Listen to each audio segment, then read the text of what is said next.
Movie के start में हमें एक शिपिंग कंटेनर दिखाया जाता है जो कि हांगकांग से साउथ कोरिया में लाया गया था। जब दो आदमी इस कंटेनर को खोलते हैं तो वो दोनों पूरी तरह से शॉक्ड हो जाते हैं क्योंकि इस कंटेनर में एक भी आदमी जिंदा नहीं था, यानी कि सब लोग मर गए थे। इन दोनों को कुछ भी नहीं पता था कि इतने ज्यादा लोग ऐसे कैसे मर गए। तभी वहाँ पर एक सर्वाइवर जो अभी जिंदा था वो इन दोनों आदमियों में से एक का पाँव पकड़ लेता है। ये लोग उसको वहाँ पर बहुत ज्यादा मारते हैं। इन दोनों आदमियों में से एक आदमी कहता है कि इसको मार देते हैं, मगर उसका दूसरा साथी इस बात के लिए तैयार नहीं था।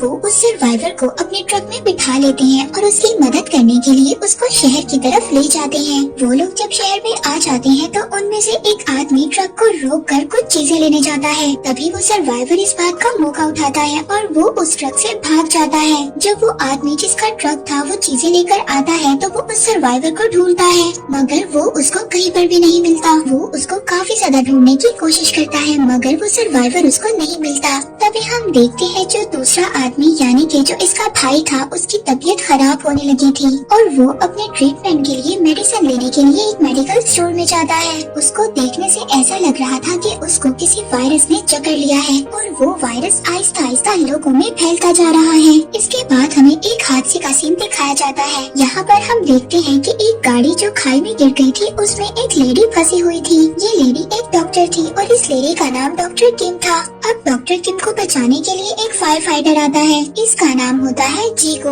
वो डॉक्टर किम को बचा लेता है और बचा कर बाहर ले आता है। तभी हम देखते हैं कि जीको को डॉक्टर किम पसंद आ गई थी। अब दूसरे दिन डॉक्टर किम दोबारा से जीको को उसी जगह पर बुलाती है जहाँ पर उसके साथ हादसा हुआ था और जीको को कहती है कि मेरा बैग नीचे रह गया है, जाओ जाकर लेकर आओ। अब जीको डॉक्टर किम की बात को कैसे टाल सकता था। वो वहाँ पर अपने एक और साथी को बुलाता है और उसकी मदद से नीचे जाता है। नीचे जाकर डॉक्टर किम का बैग ले आता है। अब जब उसका बैग लेकर वो आ जाता है तो उसके बैग में जो फोन था वो रिंग करने लगता है। ये कॉल डॉक्टर किम की बेटी की होती है। किम तो वहाँ पर नहीं थी, इसलिए जीको ये डिसाइड करता है कि वो किम का बैग उसकी बेटी को दे आएगा। अब यहाँ पर हमें ये बात भी पता चलती है कि किम की शादी हो चुकी है और उसकी एक बेटी भी है, मगर उसके हस्बैंड ने उसको काफी टाइम पहले छोड़ दिया था और वो अब अपनी सिर्फ बेटी के साथ रहा करती थी। उसकी बेटी का नाम मीरू था। जीको जब मीरू से मिलता है पहले तो वो उससे बात नहीं करती, मगर जब जीको उसको थोड़ा सा अच्छा लगता है तो वो अपनी मदर का बैग उससे ले लेती है। अब जीको अपनी कार में वापस जा रहा होता है। तभी हम देखते हैं कि जीको के पास जो बस जा रही थी उसमें एक आदमी बहुत जोर जोर से खांस रहा था। इसका मतलब ये है कि ये वायरस अब आहिस्ता आहिस्ता फैल रहा था। दूसरी तरफ जब किम की बेटी घर वापस आ जाती है तो वो अपनी मदर को उनका बैग देती है। वो देखकर बहुत ज्यादा खुश होती है और पूछती है कि ये तुम्हें कहाँ से मिला। तभी वो बताती है कि मुझे जीको नाम के एक अंकल ने ये बैग दिया है। किम इस बात को समझ गई थी कि ये वही फायर फाइटर है और वो दिल ही दिल में उसका शुक्रिया अदा करती है। अब किम और उसकी बेटी दोनों मिलकर एंजॉय कर रही होती हैं। तभी किम को हॉस्पिटल से कॉल आती है कि एक बहुत बड़ी इमरजेंसी है, एक अजीब सा केस है, जल्दी से हॉस्पिटल आ जाएं। अब किम अपना फर्ज निभाने के लिए हॉस्पिटल चली जाती है। वो रास्ते में अपनी मदर को भी कॉल करती है कि आप मीरू के पास चली जाएं, वो घर में अकेली है। जब वो हॉस्पिटल के सीन को देखती है तो हर तरफ भगदड़ मची हुई थी। तभी हम यहाँ पर वही पेशेंट देखते हैं। वो कोई और नहीं था बल्कि जो हमने वो मूवी के स्टार्ट में दो भाइयों को देखा उनमें से उसका एक भाई था जिस पर वायरस असर कर गया था और उसकी हालत बहुत ज्यादा खराब थी और उसकी बॉडी में बुरी तरह से रेड रैशेस पड़ चुके थे। उसके पास से एक फोन भी मिलता है। अब जब डॉक्टर उसके फोन को चेक करते हैं तो उसके मोबाइल में उनको कंटेनर की वीडियो मिलती है जिसमें बहुत ज्यादा लोग मरे हुए थे। अब किम बाहर आती है और उसके भाई से पूछती है कि ये कंटेनर तुम्हें कहाँ पर मिला और ये रिकॉर्डिंग तुमने कैसे की। वो वहाँ पर किम की बात का कोई भी जवाब नहीं देता और गुस्से में अपने भाई से मिलने जा रहा था। सभी लोग उसको रोक रहे थे। जब वो अपने भाई को जाकर देखता है तो वो पूरी तरह से शॉक्ड हो जाता है क्योंकि उसके भाई की डेथ हो गई थी। जब वो अपने भाई को टच करता है तो सभी डॉक्टर उसको रोकते हैं, मगर वो अपने भाई को ऐसे देखकर बिल्कुल टूट चुका था और वो वहाँ पर अपने उन्हीं हाथों से बाकी लोगों को भी टच करने लगता है, मगर सभी डॉक्टर्स इसको कंट्रोल कर लेते हैं। इसके बाद हम मीरू को देखते हैं, जिसको वही सर्वाइवर मिलता है जो कंटेनर में बच गया था। मीरू उसको खाने के लिए खाना देती है। वो सर्वाइवर बार बार मीरू से यही बोल रहा था कि तुम मुझसे दूर रहो, लेकिन मीरू उस सर्वाइवर को बार बार अपना नाम बता रही थी और उसके पास जा रही थी। तभी वो सर्वाइवर वहाँ पर जोर जोर से खांसने लगता है। मीरू अब यहाँ पर परेशान हो गई थी। तभी वो अपने चीकू अंकल को कॉल करती है और उनको वहाँ पर बुलाती है। जब वो लोग वहाँ पर दोबारा पहुँचते हैं तो वो सर्वाइवर वहाँ से जा चुका था। हमें बहुत बुरा मंजर दिखाया जाता है, जहाँ पर लोग जोर जोर से खांस रहे थे और सभी में एक एक कर ये स्ट्रेंज वायरस फैलने लगा था। अब डॉक्टर्स और पुलिस मिलकर उस कंटेनर को ढूंढ लेते हैं। जब वो उस कंटेनर को देखते हैं तो उसमें काफी ज्यादा लोगों की लाशें थी। वो वहाँ पर उस एरिया को सैनिटाइज करते हैं और उसके बाद उस कंटेनर को जला देते हैं ताकि ये वायरस यहीं पर खत्म हो जाए। मगर ये वायरस पूरे साउथ कोरिया में फैल चुका था। तभी हम देखते हैं कि मीरू अपने चीकू अंकल के साथ एक मॉल में थी। चीकू वहाँ पर मीरू से उसकी मदर का नंबर भी मांगता है ताकि वो उसको उसकी मदर के पास सेफली भेज सके। तभी हम देखते हैं कि मीरू को खाते हुए नींद आ जाती है और वो सो जाती है। चीकू उसको उठाकर बाहर ले आता है। तभी वो आकर देखता है कि मॉल में हर तरफ भगदड़ मची हुई थी। हर तरफ लोग खांस रहे थे, बेहोश हो रहे थे। तभी चीकू की नजर एक लेडी पर पड़ती है जो कि स्टेयर्स पर खड़ी थी और वहीं पर वो बेहोश हो जाती है। और तभी चीकू मीरू को छोड़कर उस लेडी को बचाने के लिए जाता है। और दूसरी तरफ डॉक्टर की टीम उस आदमी के फोन की रिकॉर्डिंग देख रही थी। तभी डॉक्टर्स को उस रिकॉर्डिंग में वही सर्वाइवर नजर आता है। वो डॉक्टर्स सभी को उस सर्वाइवर की पिक्चर दे देते हैं। वो डॉक्टर्स बताते हैं कि ये वायरस काफी ज्यादा जानलेवा है और इस वायरस का नाम है H5N1 और इस वायरस की वजह से एक आदमी 24 या 36 घंटे में मर जाता है। और ये वायरस सबसे पहले चाइना में आया था। किम जिस हॉस्पिटल में काम करती थी वहाँ पर चीफ सभी डॉक्टर्स और लोगों को बुलाते हैं और इस वायरस के बारे में बताते हैं। डॉक्टर्स उनको बताते हैं कि अगर हमने ये वायरस नहीं रोका तो ये वायरस पूरे साउथ कोरिया और नॉर्थ कोरिया में फैल जाएगा। लेकिन वहाँ के चीफ शहर को बंद करना नहीं चाहते थे। तभी वो लोग विंडो से देखते हैं कि एक पेट्रोल पंप पर बहुत बड़ा धमाका होता है, जिसकी वजह से सभी गाड़ियाँ आपस में टकराने लगती हैं। तभी लोग गाड़ियों से बाहर आकर बेहोश होने लगते हैं। तभी वहाँ की गवर्नमेंट ये डिसाइड करती है कि ये पूरे सिटी को इवैक्यूएट कर देंगे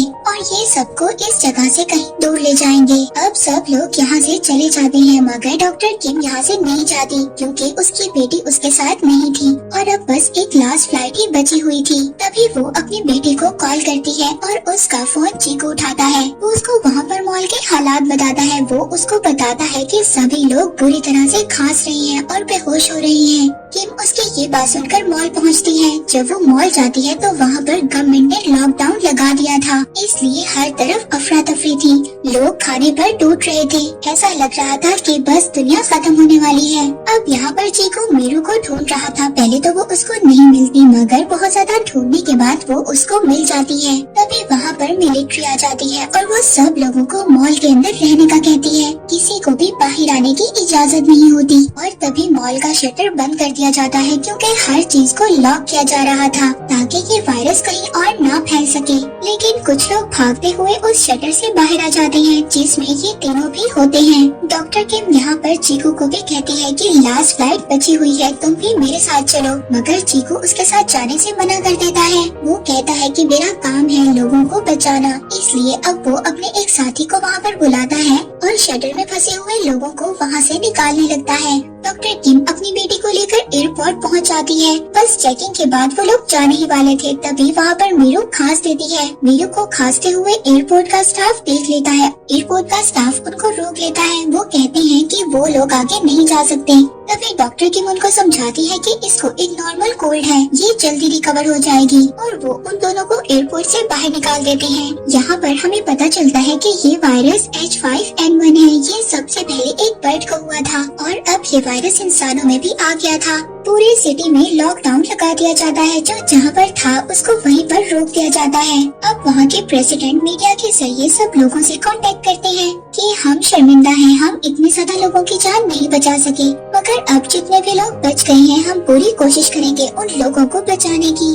अब इसके बाद वहाँ पर मेयर के साथ सब लोगों की मीटिंग होती है। वो इन सबको कहते हैं कि हमें एक बड़ा सा कैंप लगाकर सब लोगों को वहाँ पर रखना चाहिए, लेकिन वहाँ पर सीनियर डॉक्टर उनसे कहते हैं कि अगर हमने ऐसा किया तो जो लोग इन्फेक्टेड नहीं है वो भी इन्फेक्टेड हो जाएंगे और जिन लोगों को वायरस नहीं है वो लोग भी मुसीबत में आ जाएंगे। अब वो लोग कोई भी डॉक्टर की बात तो नहीं सुनता, सभी मेयर की बात को सुन लेते हैं, क्योंकि हमें पता है कि गवर्नमेंट के पास एक अलग ही पावर होती है। गवर्नमेंट पब्लिक में अनाउंस करती है कि साउथ कोरिया में एक वायरस फैल गया है और हमें सब लोगों को एक कैंप में रखना होगा। अब ये न्यूज आने के बाद हर जगह पर मिलिट्री फैल जाती है। अब सब लोगों को घरों से निकाला जा रहा था और उस कैंप में रखा जा रहा था। हम देखते हैं कि WHO के हेड और साउथ कोरिया के प्रेसिडेंट दोनों मीटिंग करते हैं। डॉक्टर प्रेसिडेंट को मीटिंग में बताते हैं कि हम जो कर रहे हैं वो बिल्कुल गलत है, ऐसे तो और लोगों को भी वायरस लग जाएगा।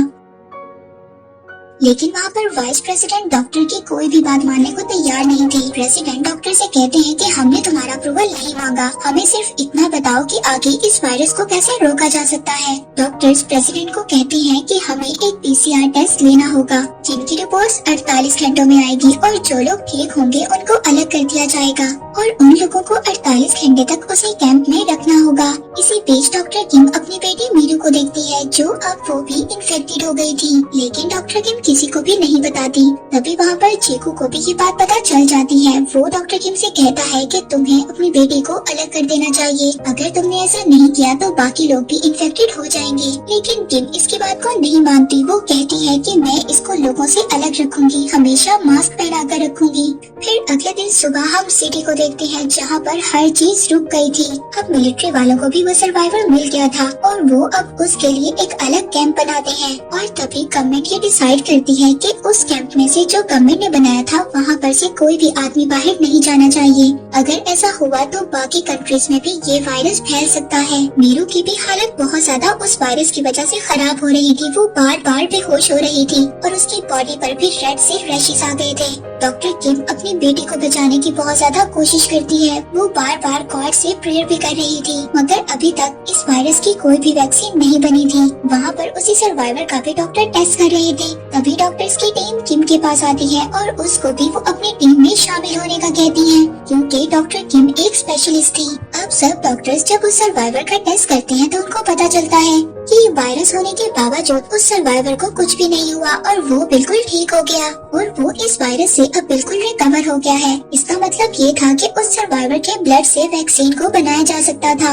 इसके बाद वहाँ पर जो डॉक्टर्स थे वो अपने सीनियर डॉक्टर को वीडियो कॉल करते हैं और वो अपने सीनियर डॉक्टर से पूछते हैं कि हम इस सर्वाइवर के ब्लड से एक सीरम बनाना चाहते हैं। ये डॉक्टर उनको परमिशन दे देते हैं। फाइनली ये लोग सीरम बना लेते हैं और रिजल्ट भी पॉजिटिव आता है। उन्होंने वो सीरम बना लिया था। वो लोग काफी ज्यादा खुश हो गए थे, लेकिन इस सीरम को लगाने के लिए लोगों को काफी टाइम चाहिए होगा। तभी हम वहाँ पर देखते हैं कि डॉक्टर किम एक सीरम चुरा लेती है। डॉक्टर किम अपनी बेटी को वो इंजेक्शन लगा देती है, मगर तभी वहाँ पर आर्मी के लोग आ जाते हैं। वो डॉक्टर किम पर गुस्सा करते हैं और कहते हैं कि तुमने इसे यहाँ पर क्यों रखा हुआ है, ये बाकी लोगों को भी इन्फेक्टेड कर देगी। और हमें यहाँ पर पता चलता है कि डॉक्टर किम ने अपनी बेटी को इंजेक्शन लगा दिया था, लेकिन वो बेहोश थी। वो आर्मी के लोग मीरू को बेहोश देखकर ये समझते हैं कि वो मर चुकी है और वो उसको वहाँ से ले जाते हैं। डॉक्टर किम को भी वहाँ पर बेहोश कर दिया जाता है। जीकू भी कैंप से बाहर आता है और वो वहाँ पर किम और मीरू को ढूंढने लगता है, मगर तभी वो अपने सामने एक बहुत ही खौफनाक मंजर देखता है।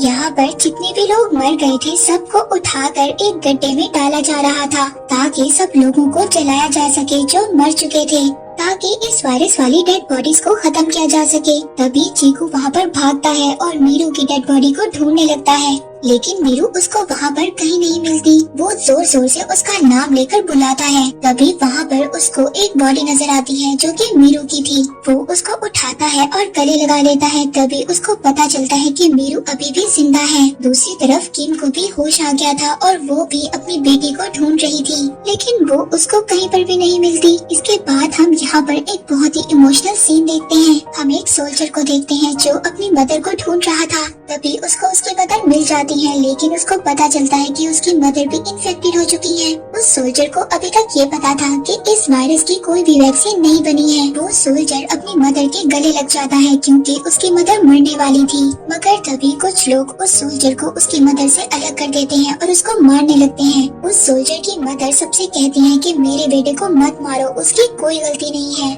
तभी दूसरी तरफ हम चीकू को देखते हैं जो मीरू को लेकर भाग रहा था। तभी वहाँ पर एक आर्मी वाला उसको भागते हुए देख लेता है और उस पर फायरिंग करता है, मगर तभी बहुत ज्यादा लोग आर्मी वालों पर अटैक कर देते हैं और उनको मारने लगते हैं। तभी किम को ये बात याद आती है कि उसकी बेटी के पास एक वॉकी टॉकी है और वो अब उस वॉकी टॉकी से बार बार अपनी बेटी को मैसेज दे रही थी। तभी ये मैसेज चीकू रिसीव करता है और वो किम से कहता है कि उसकी बेटी उसके पास है और वो बिल्कुल ठीक है। हम लोग देखते हैं कि उस सर्वाइवर को एक वैन में बिठाकर कहीं और शिफ्ट किया जा रहा था। तभी उनकी वैन पर बहुत सारे लोग अटैक कर देते हैं।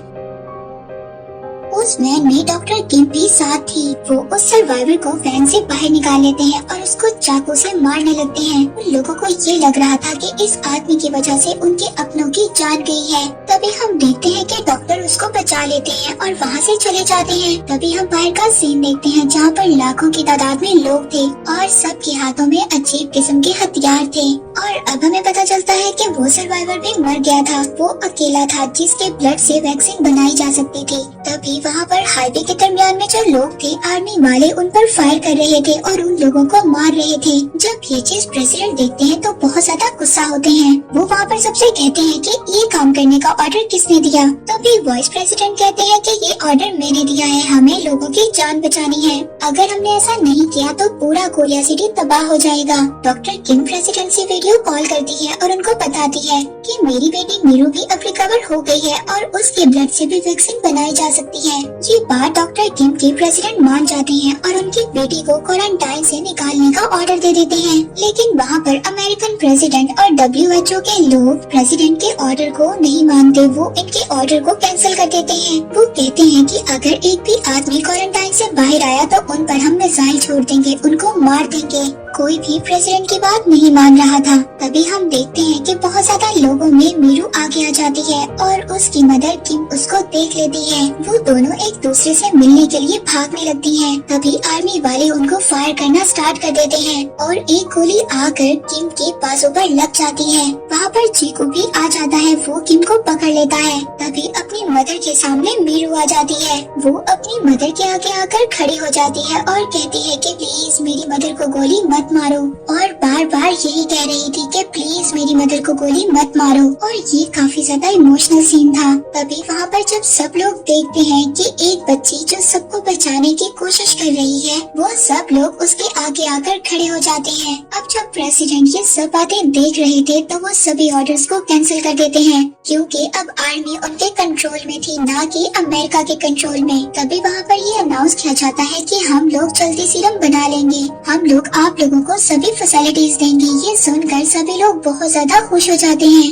तभी हम देखते हैं कि मीरू को डॉक्टर्स एक एम्बुलेंस में ले जाते हैं ताकि उसके ब्लड से सीरम बनाया जा सके। जाते जाते चीकू मीरू को ये कहता है कि अगर तुम बीमार लोगों की हेल्प करोगी तो गॉड तुम्हारी हेल्प करेंगे, और फिर वो चली जाती है। और फिर इसके बाद कुछ दिन बाद सब कुछ ठीक हो जाता है। लास्ट सीन में हम किम को देखते हैं जो अपनी बेटी के साथ चीकू के साथ वेकेशंस पर जाती है। और इसी के साथ ये मूवी यहीं पर एंड हो जाती है।